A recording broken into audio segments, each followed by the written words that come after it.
Hello dear students, प्रश्न 11.3 के सवाल नंबर 4 से आज मैं आपको सिखाऊंगा। क्योंकि इसके पहले प्रश्न 11.3 के मैंने आपको सवाल नंबर 3 तक सोल्व करा दिए थे। आज हम प्रश्न 11.3 के सवाल नंबर 4 से हल करना सीखेंगे। देखो, इसमें आपकी बुक में लिखा है सवाल नंबर 4 में, आप मिलान कीजिए अपनी बुक से। 21 मीटर व्यास वाले एक वर्ताकार बगीचे के चारों ओर माली बाड़ लगाना चाहता है। जैसे कि मान लो ये हमारा एक वर्ताकार बगीचा है, राइट। इसका ये व्यास है, इसमें व्यास दिया गया है 21 मीटर, राइट। इसके चारों ओर, इस बगीचे के चारों ओर मालिक क्या लगाना चाहता है? बाड़ लगाना चाहता है। अब खरीदे जाने वाले आवश्यक रस्से की लंबाई ज्ञात कीजिए। यानी इसके चारों ओर जो बाड़ लगाएंगे, ये रस्से से बांध देंगे चारों ओर। अब कितना लंबा रस्सा चाहिए, उस रस्से की लंबाई हमको ज्ञात करनी है। बड़ा सिंपल है, अपन को इस सर्किल, इस वर्त की परिधि ज्ञात करनी है। क्या ज्ञात करनी है? हमें इस वर्त की परिधि ज्ञात करनी है। और हमने आपको परिधि ज्ञात करने का सूत्र लिखाया हुआ है कि वर्त की परिधि ज्ञात करने का सूत्र 2πr होता है, अथवा पाई गुणा डी। यहाँ आर का मतलब होता है वर्त की त्रिज्या से, और डी का मतलब होता है वर्त के व्यास से। हमने आपको सिखा, ये जो हमारा ये वर्त का व्यास है ना 21 मीटर, त्रिज्या इसकी आधी होती है 21/2 मीटर। आर का मान हमेशा d/2 होता है, अर्थात आर का मान व्यास का आधा होता है। अब क्या लिखा है इसमें? आवश्यक रस्से की लंबाई ज्ञात कीजिए यदि वह 2 पूरे चक्कर की बाड़ बनाना चाहता है। यानी इसके 2 चक्कर लगाने में कितना लंबा रस्सा होना चाहिए, उस रस्से की लंबाई में ज्ञात करनी है।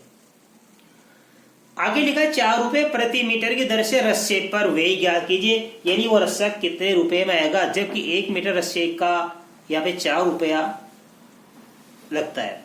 तो देखो, हम लिखेंगे सबसे पहले, यहां लिखेंगे वृत्त की परिधि का सूत्र लिखेंगे। वृत्त की परिधि बराबर होती है 2πr। हमारे सवाल देखो, यहां पे 21 मीटर व्यास है। यहां पे व्यास का मान कितना दिया है? 21 मीटर दिया गया है। इसलिए त्रिज्या r का मान कितना हो जाएगा? 21/2 मीटर, राइट। तो वृत्त के एक पूरा चक्कर लगाने में चली गई दूरी को वृत्त की परिधि कहते हैं। यानी एक चक्कर लगाने में कितनी दूरी होती है, वो दूरी क्या कहलाती है? परिधि कहलाती है। यहां पे क्या हो रहा है? उसके 2 चक्कर पूरे लगाया जा रहा है। तो पहले एक चक्कर का लिखेंगे, या आप डायरेक्ट कर सकते हो। इसलिए ध्यान देना, वर्ताकार बगीचे के 2 चक्कर लगाने में चली गई दूरी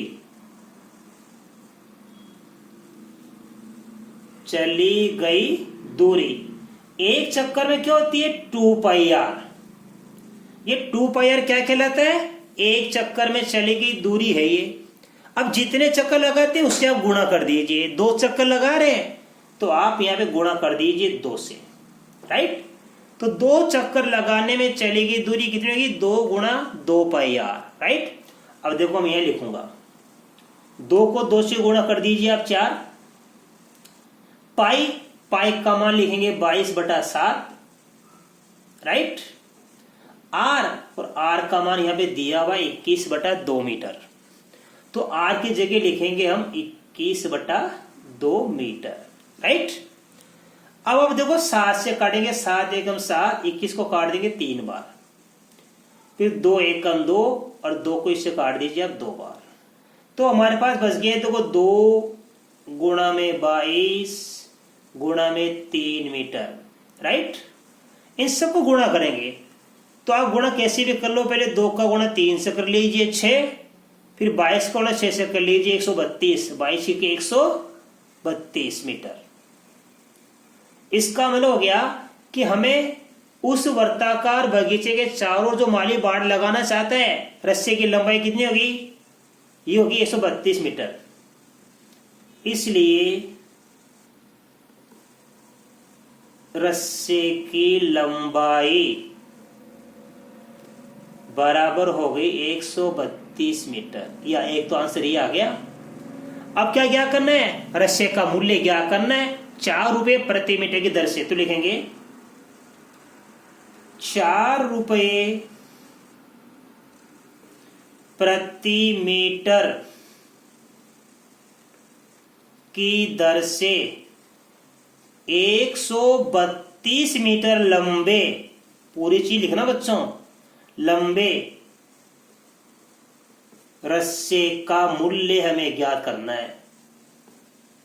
अर्थात 1 मीटर रस्से का 4 रुपये लग रहा है, तो 132 मीटर। मैंने क्या कहा था? 1 से अधिक का मूल्य ज्ञात करने के लिए हमें गुणा करना पड़ता है और 1 का मान ज्ञात करने के लिए भाग देना पड़ता है। हमें 1 से अधिक यानी 132 मीटर 1 मीटर अधिक हो गया, तो 132 मीटर लंबे रस्से का मूल्य ज्ञात करने के लिए 132 का गुणा हम 4 से कर देंगे। 4 दूनी 8, 13 चौक 52, 528 रुपये इसका आंसर आ गया। ठीक है बच्चों, अब इसके बाद आपको सवाल सिखाएंगे। सवाल नंबर 5। अब देखो बच्चों, क्वेश्चन नंबर इसका 5। आपकी नोट बुक्स, आप बुक से मिलान करना। इसमें लिखा है 4 सेमी त्रिज्या वाली एक वर्ताकार शीट में से 3 सेमी त्रिज्या वाले एक वर्त को निकाल दिया जाता है। शीट के शेष भाग का क्षेत्रफल ज्ञात कीजिए। पाई का मान 3.14 लीजिए। बड़े सिंपल सवाल बच्चों। हमारा सवाल क्या है? ये 4 सेमी त्रिज्या का एक वर्ताकार शीट है। ये लो, यहां से लेके कितनी है ये 4 सेमी है। ठीक है, अब इसमें से 3 सेमी त्रिज्या वाले एक वर्त को निकाल दिया जाए। ये लो,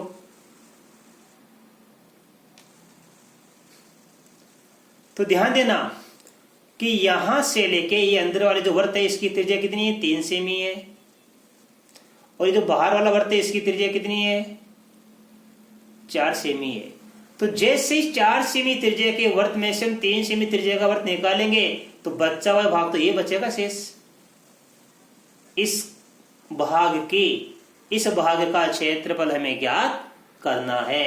तो बच्चों देखो, यहाँ पे जो बड़ा वर्त है ये बाहरी वर्त है ना, तो लिखेंगे बाहरी वर्त। बाहरी वृत्त की त्रिज्या कैपिटल आर, इसको मैं R1 R2 के बजाय कैपिटल आर का मतलब ये बड़ा वृत्त की त्रिज्या और स्मॉल आर का मतलब छोटे वृत्त की त्रिज्या से मैं नोट करूंगा। तो बाहरी वृत्त की त्रिज्या कितनी है? कैपिटल आर का मान 4 सेमी। और आंतरिक वृत्त हमेशा छोटा होता है। आंतरिक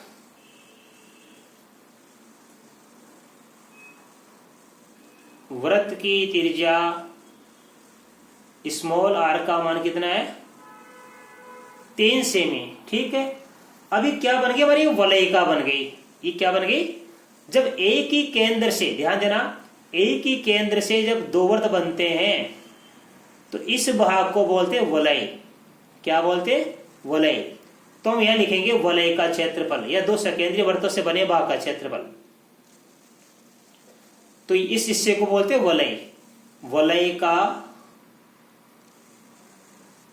क्षेत्रफल कैसे क्या करेंगे? इस बाहर वाले वृत्त के क्षेत्रफल में से भीतर के वृत्त का क्षेत्र घटाएंगे। बाहर वाला वृत्त क्या बन जाएगा? पाई कैपिटल आर स्क्वायर, और भीतर वाले का बन जाएगा पाई स्मॉल आर स्क्वायर। दोनों कॉमन क्या गया? पाई, तो r square minus small r square. तो सूत्र लग जाएगा इसमें पाई बाहर आ गया, कॉमन आ गया, या कैपिटल आर का स्क्वायर माइनस स्मॉल आर का स्क्वायर। अब बच्चों कैसे करेंगे? देखो, पाई का मान तो इसमें सवाल में दिया है 3.14, तो हमें पाई का मान लेना पड़ेगा 3.14। कैपिटल आर का मान दे रखा हमारे पास में 4 सेमी, तो 4 का स्क्वायर लिखेंगे। स्मॉल आर का मान हमारे पास दिया हुआ यहाँ पे 3 सेमी, तो यहाँ लिखेंगे 3 स्क्वायर और यहाँ लिखेंगे सेमी स्क्वायर। आगे देखिए अब 3.14 गुणा 4 का वर्ग कितना बनता है 16 और 3 का वर्ग बनता है 9।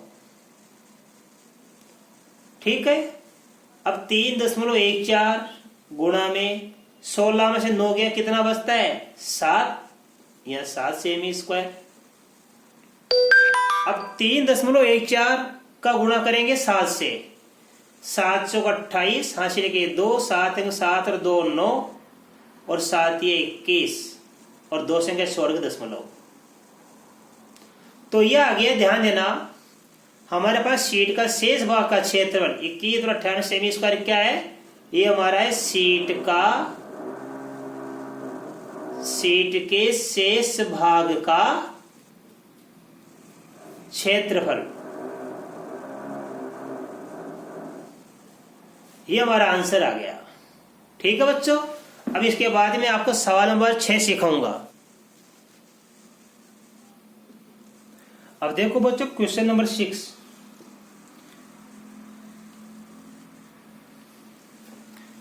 इसमें लिखा है साइमा 1.5 मीटर व्यास वाले एक वर्ताकार टेबल कवर के चारों ओर किनारी लगाना चाहती है। आवश्यक किनारी की लंबाई ज्ञात कीजिए और ₹15 प्रति मीटर की दर से किनारी लगाने का व्यय भी ज्ञात कीजिए। पाई का मान 3.14 लीजिए। बड़ा ही सिंपल सवाल है बच्चों, ये वर्ताकार टेबल है। ठीक है, इसका व्यास कितना है 1.5 मीटर, 1.5 मीटर। अब इस टेबल के ध्यान देना, वर्ताकार टेबल का कवर के चारों ओर, इस कवर वर्ताकार टेबल का कवर से चारों ओर क्या लगाना चाहती है किनारी, ऐसे वो किनारी लगाना चाहती है। राइट, अब इस किनारे की लंबाई क्या करनी है, इट मीन्स हमें वृत्त की परिधि क्या करनी है। ठीक है, तो हम सूत्र किसका लगाएंगे, हम सूत्र लगाएंगे वृत्त की परिधि का। देखो यहां पे वृत्ताकार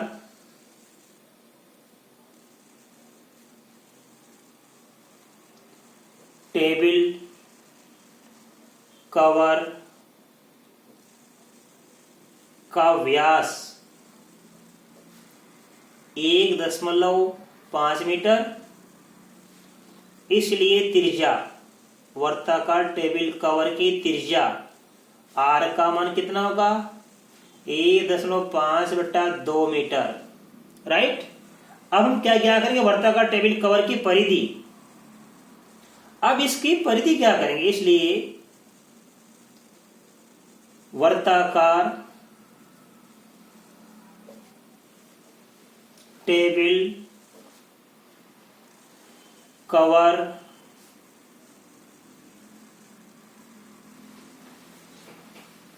की परिधि बराबर 2πr। देखो 2 की जगह 2 रखेंगे, और चूंकि हमारे सवाल में लिखा पाई का मान 3.14 लीजिए, तो बच्चों वही लिखना। आप पाई का मान लिखेंगे 3.14। आर का मान दिया है, अब आर का मान हमने दिया 1.5/2 मीटर, ये 2 से 2 गया, गुणा कर देंगे 15 चौके 60, 15 एकम 15, 15 से 21 की 1 2 45 2 47। अब 1 2 3 संख्या छोड़ के लगाएंगे हम दशमलव, 15 चौके 60 6, 15 से 21 की 1 2 45 47 मीटर। अब क्या करेंगे, इसको हम 15 रुपए प्रति मीटर की दर से किनारे लगाने का व्यय क्या करेंगे, तो किनारे का व्यय क्या करने के लिए 4 7 1 का गुणा करेंगे हम 15 से, 15 एकम 15 से की 1, 15 से 105 में हम 1 जोड़ देंगे, तो ये हो गया 6 हाथ से 10, 60, 60 और 10 70, 70 रुपये 65 पैसे। बच्चों इसके बाद अब आगे के सवाल में कल के वीडियो में सिखाऊंगा। धन्यवाद।